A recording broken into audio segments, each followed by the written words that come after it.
Hey guys, I'm going to talk about some numbers, some GPA from the last cycle. So for the last cycle, the matriculants, the people that got in, their overall GPA was a 374. For their science GPA, it was a 367.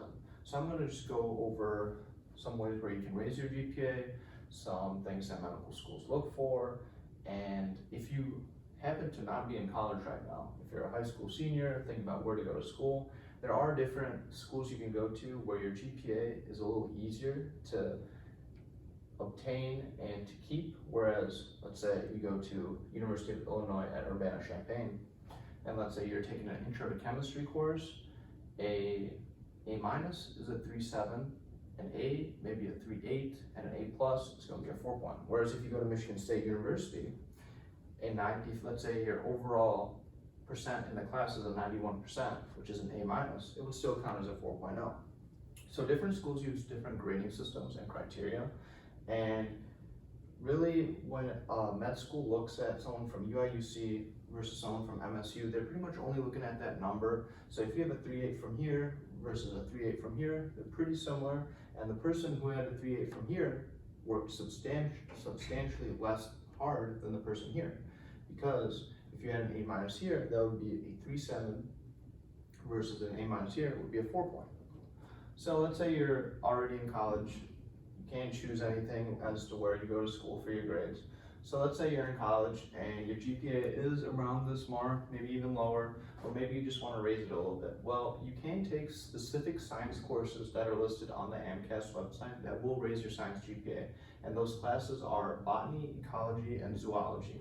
So if your school has an easy botany department, maybe take an intro to botany course, 4 that class, raise your GPA. That might be a good strategy. As well as you can take some courses online. However, some med schools really don't want to see any prereqs, any physics, any biochem, any bio, any chemistry, or orgo, none of that online. And BU, Boston University, really does not want anybody to take online classes at college. Whereas some schools, due to the pandemic, are more lenient now, like Duke.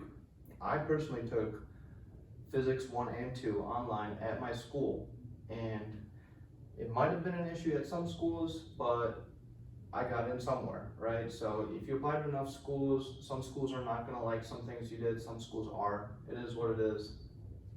As far as other prereqs that med schools want you to have, besides science, usually most medical schools want you to have 1 to 2 writing intensive courses. You can get rid of one of these if you have AP credit, usually Lang or AP Lang or AP Comp in high school, but you usually want to take one more writing intensive course. I actually ended up not taking any because I ended up making my neuroscience lab a writing intensive course. So what that means is on my transcript, right underneath that lab, NEU 411L, there was a little W right underneath it, showing medical schools that, well, it was a writing intensive course. Now, was it as intensive as writing a 10 to 12 page paper every weekend? No. That's why I did that. I didn't want to write a 10 to 12 page paper every week, every weekend. So I ended up talking to my advisor and working through a strategy. Talk to your advisor, see what you can do. Another thing you can do, or you're gonna have to do, is you're gonna need to take at least one semester of math or statistics. Some schools specifically want you to go through Calc 2. Some schools only want 1 semester of Calc. Some schools want either a semester of statistics or Calc, and then some schools want specifically biostatistics. I ended up taking 2 semesters of Calc and biostatistics. What I did is I ended up getting AP Calc credit from high school. I ended up denying it and taking Calc 1 and 2 again in college. That way it wasn't too difficult and it was reaching those prereqs that medical schools wanted.